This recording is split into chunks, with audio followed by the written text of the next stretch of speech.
Morning once again, all the students of class 10. Yesterday we were doing our lesson Mijbil the author. Now I'm starting the reading section of the second part. We had done the first part. I hope all you guys might have done your question answers, but very sorry to inform everybody that this is not going to help you anymore. You people are not doing any question answers, and neither I have received any answer from anybody of class 10 up till now.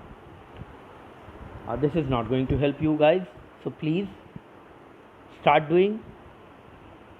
And if you have any problem, if you're stuck up anywhere and facing any kind of a trouble, you can call me anytime. You guys have my numbers. Please use it in your favor. This will help you. So I'm moving ahead. I'm going to read out the next portion of the lesson so that we may complete the book learning as soon as possible, to jump over to properly and completely to the grammar section, which is very important to learn the language. So starting with the reading section, listen to me very carefully and also follow as what I instruct you. And once again reminding you, start doing your question answers. That will help you. Okay, so shall we start now our lesson Mijbil the author part 2. The days passed peacefully at Barsa. तो जैसा कि हमने कहानी के पिछले हिस्से में जाना था कि वो बारसा में थे और वहाँ पर रह रहे थे, अब उससे आगे तो the days passed peacefully at बारसा, बारसा में दिन बड़ी शांति से गुजर रहे थे. But I dreaded the prospect of transporting Mij to England. लेकिन मैंने फैसला किया कि मैं मिच को इंग्लैंड ले जाऊंगा और फिर वहाँ से एंड टू कैमसफेरना, और वहाँ से फिर मैं अपनी जगह कैमसफेरना ले जाऊंगा. The British airline to London would not fly animals. लेकिन यहाँ पर एक समस्या थी. सामान्य तौर पे हवाई जहाज़ों में जानवरों को लेकर उड़ान भरने की इजाज़त नहीं होती. यहाँ भी कुछ ऐसा ही था कि जो ब्रिटिश एयरलाइन थी उसने लंदन जाने वाली फ़्लाइट में जानवरों को ले जाने की अनुमति नहीं दे रखा था. So I booked a flight to Paris on another airline. इसलिए मैंने एक दूसरे हवाई जहाज़ से पेरिस की टिकट ली and from there to London, और फिर मैं वहाँ से लंदन की टिकट ली मैंने. The airline insisted that Mitch should be packed into a box not more than 18 inches square. अब एयरलाइन वालों ने एक शर्त लगा दी. उन्होंने ये कहा कि मिज को, या यूँ कहें कि कहा क्या, दबाव बनाया उन्होंने कि मिज को एक 18 इंच के वर्गाकार बक्से में रखा जाए. अब एक जानवर को एक बक्से में रखना तो कितना मुश्किल काम है. To be carried on the floor at my feet, और उसे जमीन पर पैरों के साथ खुद ही लेकर जाना. I had a box made, तो मैंने एक बक्सा बनवाया. And an hour before we started, और हमारी यात्रा शुरू करने से 1 घंटे पहले, I put Mij into the box, मैंने मिज को बक्से में डाल दिया. So that he could become accustomed to it and left for a hurried मील.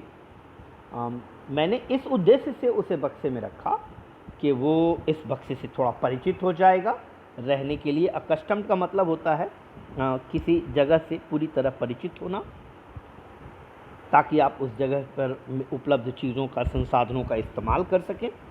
तो यहाँ पर भी उन्होंने यही सोचकर उसे बक्से में रखा कि वो थोड़ा बक्से से अभ्यस्त हो जाए, क्योंकि उन्हें यात्रा पेरिस से होते हुए लंदन की करनी थी. लंबी यात्रा थी, इसलिए मिज का थोड़ा अभ्यस्त होना बेहतर होता. ये सोचकर लेखक ने मिज को एक बक्से में रख दिया और जल्दी से अपना भोजन करने के लिए भाग चला. Left for a hurried meal. Hurried meal मतलब जल्दी जल्दी से जो भोजन करे जल्दी से कर ले, तो जल्दी से वो भागा अपना भोजन करने. व्हेन आई रिटर्न, जब मैं लौटा, there was an appalling spectacle. नज़ारा बड़ा ही अद्भुत था. There was complete silence from the box, बक्से में बिल्कुल शांति थी, but from its air holes and chinks around the lid, लेकिन इसके ढक्कन के आसपास जो छेद बने थे जिनमें हवा जा रही थी, blood had trickled and dried, खून वहां से निकला था और सूख गया था। I wicked up the lock and tore open the lid, मैंने जल्दी से उसके ऊपर लगा ताला खोला और ढक्कन को फाड़ दिया। And Mizo exhausted and blood स्पैटर्ड, अब मिज वहाँ गहरी सांसें ले रहा था, खून उगल रहा था। Whimpered and caught at my leg, काँप रहा था और मेरे पैरों के पास आकर गिर गया। He had torn the lining of the box to shreds, उसने ये किया था कि बक्से में जो किनारियाँ लगी थी उनको उसने नोच लिया था। When I removed the last of it so that there were no cutting edges, जब मैंने उसमें आखिरी कोना भी हटाया ताकि कोई नुकीला किनारा न रह जाए, it was just 10 minutes until the time of the flight. अब उड़ान भरने में केवल 10 मिनट रह गया था। And the airport was 5 miles distant, और समस्या सबसे बड़ी ये थी कि उन्हें 5 मील की दूरी भी तय करनी थी। अभी 10 मिनट समय बचा हुआ ज़रूर था, लेकिन अब समस्या इनके सामने में जरा आ गई थी कि भाई मिजबिल तो खून निकल रहा था, बक्से का भी उसने कबाड़ा कर दिया था।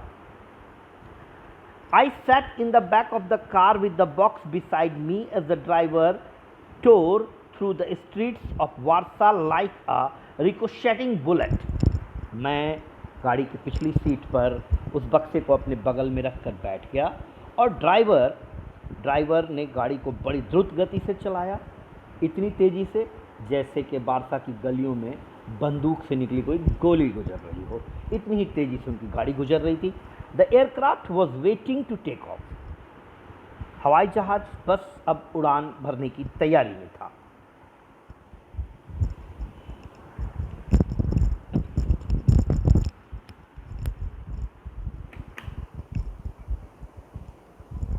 हवाई जहाज अब बस उड़ान भरने की तैयारी में था। Luckily, takeoff, I was rushed through to it by infuriated officials. और क्योंकि हवाई जहाज में यात्रा करने से पहले बहुत सी औपचारिकताएं पूरी करनी होती हैं, वहाँ पे कई तरह के जांच होते हैं, तो यहाँ भी जांच तो इन्हें करानी थी। अब क्योंकि आप जैसे अगर आप पर्सनली अपनी बात करें, अगर आप कहीं देर से पहुँचते हैं तो आपको भी डांट पड़ती है बच्चों। ऐसा ही हाल यहाँ भी था, यहाँ जितने भी पदाधिकारी थे सबसे इनको डांट भी पड़ी, वो गुस्से में भी थे, इन्फ्यूरिएटेड थे, क्योंकि भाई एक पैसेंजर के लिए वेट करना पड़ रहा था, तो काफ़ी क्रोधित भी थे। Luckily the seat booked for me was at the extreme front, सौभाग्य से मेरी जो सीट बुक कराई गई थी वो बिल्कुल सामने थी। I covered the floor around my feet with newspapers. तो मैंने अपने पैर के आसपास का इलाका अखबारों से ढक दिया। Rang for the air hostess, फिर मैंने हवाई जहाज में सेविकाएं, परिचारिकाएं होती हैं जो आपके ज़रूरत पर आपके लिए चीज़ें पानी वगैरह लाकर देती हैं, एयर होस्टेस कहा जाता है, विमान परिचारिका हम उन्हें हिंदी में कहते हैं। तो फिर उन्होंने विमान परिचारिका को बुलाया and gave her a parcel of fish for Mij to keep in a cool place, और फिर उनको एक मछलियों का पैकेट थमाया ताकि वो उसे ठंडी जगह पर रख दें ताकि मिज को वो बाद में खिलाया जा सके। I took her into my confidence about the events of the last half hour. तो मैंने उसको विश्वास में लेकर पिछले आधे घंटे में हुई सभी घटनाएं उससे चर्चा की। I have retained the most profound admiration for that air hostess. उस विमान परिचारिका के लिए मेरे दिल में गहरी सम्मान की भावना है, इज्जत की भावना है। She was the very queen of her kind, वो अपने तरह की इकलौती थी, बिल्कुल जैसे किसी राज्य की रानी अकेली होती है, बिल्कुल ही वो थी। She suggested that I might prefer to have my pet on my knee, उसने मुझे सलाह दिया कि मैं अपने इस पालतू जानवर को अपने घुटने पर रख लूं, and I could have kissed her hand in the depth of my gratitude, और अपने दिल की गहराइयों से मैंने उसके इस सलाह पर उसके हाथों को चूम लिया होता।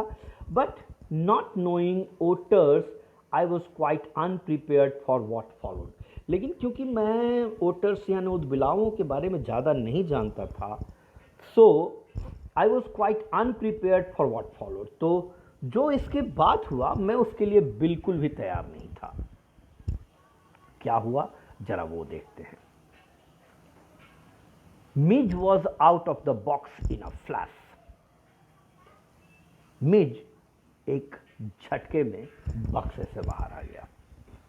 ही disappeared at high speed down the aircraft, खूब तेजी से वो हवाई जहाज के दूसरे हिस्से में जाकर गायब हो गया। There was squawks and shrieks and a woman stood up on her seat screaming out a rat. अब क्योंकि हवाई जहाज में ऐसी किसी घटना का तो पूर्वानुमान कोई भी नहीं लगा सकता बच्चों, तो यहाँ भी अब मामला ऐसा ही था कि इस हवाई जहाज में बैठे लोगों ने पहले से ऐसा कोई अनुमान तो नहीं लगाया था कि उन्हें ऐसा कोई नज़ारा देखने को मिलेगा। तो वहाँ पर चीखें गूंजने लगी, स्क्विक्स होने लगी, है ना, लोगों की आह ओह की आवाज़ें निकलने लगी। तभी एक औरत खड़ी हुई अपनी सीट से और चिल्लाई, चूहा चूहा। I caught sight of Mij tail disappearing beneath the legs of a portly white turban Indian. फिर मुझे मिज की पूंछ नजर आई, जो कि एक सफ़ेद पगड़ीधारी भारतीय के पैरों के नीचे था। Diving for it I missed, इसे पकड़ने के लिए मैं कूदा मगर असफल रहा। But found my face covered in करी, लेकिन इस प्रक्रिया में मेरा चेहरा कढ़ी से भर गया। अब ये कढ़ी दाल भी हो सकती है, सब्जी का रस तरी हम लोग जिनको कहते हैं वो भी हो सकता है। कढ़ी का मतलब होता है something which is in a form of liquid. तो वो लग गई। Perhaps said the air hostess with the most charming smile, बड़ी ज़बरदस्त मनभावन मुस्कान के साथ एयर होस्टेस विमान परिचारिका ने कहा, शायद it would be better if you resumed your seat, बेहतर होगा अगर आप अपनी सीट पर जाकर बैठ जाएं। And I will find the animal and bring it to you, और मैं इस जानवर को ढूंढूंगी और आपके पास लेकर आऊंगी। I return to my seat, मैं अपनी जगह पे लौट आया। I was craning my neck trying to follow the hunt, मैं अपनी गर्दन चारों ओर घुमा रहा था। क्रेन बोलते हैं हंस को, बगुले को, लंबी गर्दन होती है उसकी, और आप देखेंगे कि ये अपनी गर्दन को चारों ओर घुमा घुमा करके अपने आसपास मौजूद मछलियों को देखता है। यहाँ मेरी हालत भी बिल्कुल ऐसी ही थी लेखक के मुताबिक, कि मैं इसी तरह बगुले की तरह गर्दन उठाकर चारों ओर अपने इस खोए हुए जानवर को ढूंढ रहा था। When suddenly I heard from my feet a distress clatter of recognition, फिर मेरे पैरों के नीचे मुझे एक जानी पहचानी आवाज़ आई। And welcome Mij bounded on my knee and begin to nuzzle my face and my neck. अब मिज जो था वो आकर मेरे पैरों में बंध चुका था और मेरे चेहरे और मेरी गर्दन पर अपने थूथने से वो हिला रहा था। After an eventful journey Maxwell and his otter reach London where he have a flat. तो काफ़ी घटनापूर्ण रही इनकी यात्रा। इस घटनापूर्ण यात्रा के बाद मैक्सवेल साहब, जिन्होंने ये ओटर मिज रखा था, और उनका ओटर यानी उनका उदबिलाव मिज आखिरकार लंदन पहुंच गए। जहां मैक्सवेल का अपना कमरा था, अपना फ्लैट था, अपना घर था। मीज and I remained in London for nearly a month. तो मैक्सवेल कहते हैं कि मीज और मैं लंदन में तकरीबन 1 महीने रहे। He would play for hours with a selection of toys.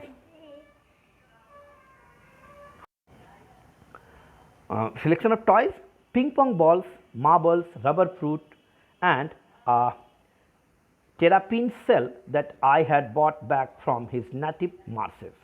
तो मिज और मुझे लंदन में आए लगभग 1 महीने हो चुके थे। मिज घंटों अपनी पसंद के खिलौनों, पिंग पोंग बॉल्स होते हैं उछलने वाले, तो पिंग पोंग बॉल्स के साथ मार्बल्स कहते हैं गोली, बच्चे आप लोगों ने भी खेले होंगे गोलियां, गोलियों से, रबर के बने फलों से, और टर्पिन से हम अपने यहाँ उसको शंख कह लें, शंख के जैसा होता है, जिसे लेकर वो आया था उसी जगह से जहाँ से ये मिजबेल आया था। With the ping pong ball he invented a game of his own. तो पिंग पोंग बॉल के साथ उसने अपने आप से एक खेल का इजाद कर लिया था, of his own, which could keep him engrossed up for up to half an hour at a time. और ये खेल ऐसा था कि इसमें खोने के बाद वो कम से कम एक बारी में आधे घंटे तो व्यस्त रहता था। A suitcase that I had taken to Iraq had become damage on the journey home. एक सूटकेस जिसे लेकर मैं इराक गया था, वापसी की यात्रा में ये टूट गया, so that the lead when closed remained at a slope from one end to the other।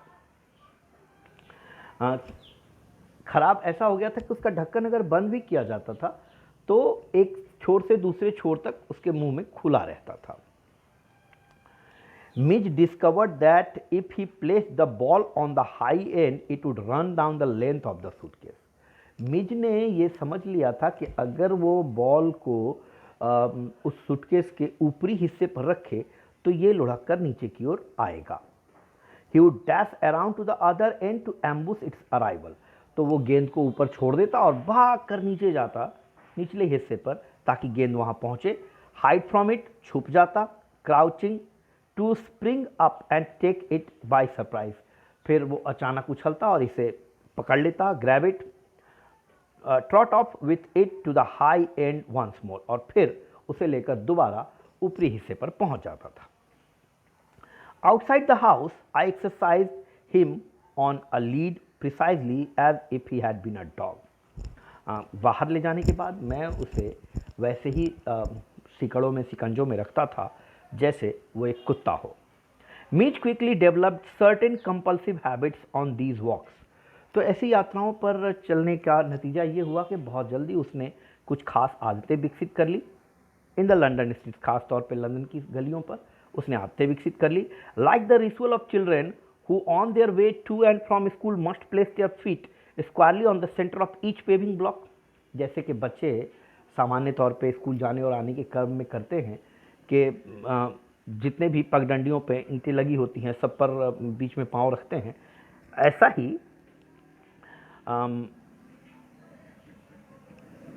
इसके अलावा सड़कों पर लगी हुई रेलिंग्स को छूते हैं, आयरन रेलिंग, और pass to the outside of every second lamp post, या फिर जो भी सामने लैम्प पोस्ट बोलते हैं, सड़कों पर रोशनी के लिए जो लाइटें लगी होती हैं, तो उनको घूम करके पार करते हैं। Opposite to my flat was a single storied primary school. मेरे फ्लैट के, यानी मैं जिस घर में रहता था उसकी दूसरी तरफ, यानी सामने की तरफ उल्टी दिशा में एक प्राइमरी स्कूल थी, बच्चों का स्कूल था, जो कि सिंगल स्टोरी था, यानी एक मंजिला ही था। along whose frontage ran a law wall from 2 feet height, और जिसके सामने एक लंबी सी दीवार 2 फीट ऊंची थी। मिज would tug me to this wall, मिज मुझे साथ लेकर इस दीवार तक जाता, जंप ऑन टू इट, इसके ऊपर कूदता, and Gallup the full length of it 30 yards, और फिर उसकी पूरी लंबाई 30 गज की जो दूरी थी उसको पूरा करता, to the hopeless distraction both of pupils and to staff within, और इससे अंदर पढ़ने वाले बच्चों को और शिक्षकों को काफ़ी परेशानी होती थी, उनका ध्यान भटकता था, डिस्ट्रैक्शन होती थी।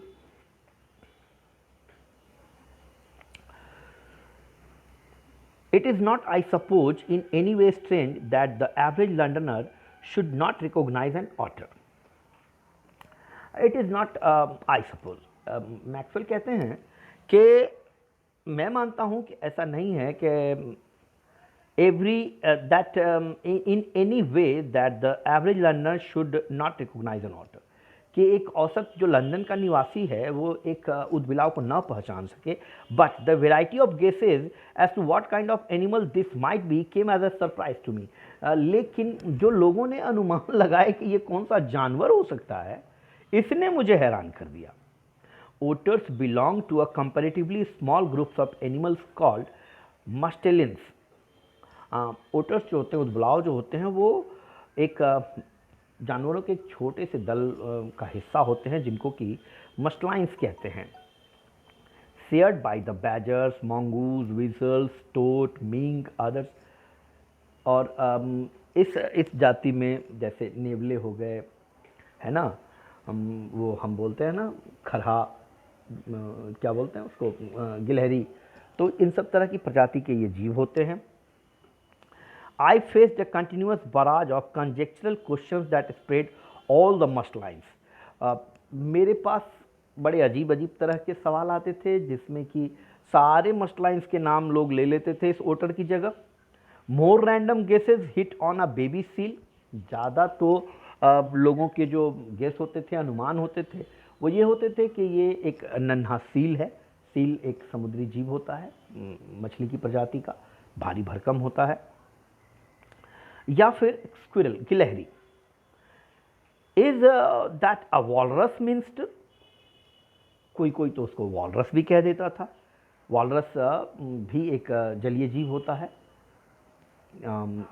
देखने में बहुत कुछ इसके जैसा ही दिखता है, जैसे उद्बिलाव दिखते हैं, लेकिन आकार में काफ़ी अंतर होता है। Giggle and outside. क्या हाल है गौरव? ठीक है, फोन नहीं उठा रहे हैं।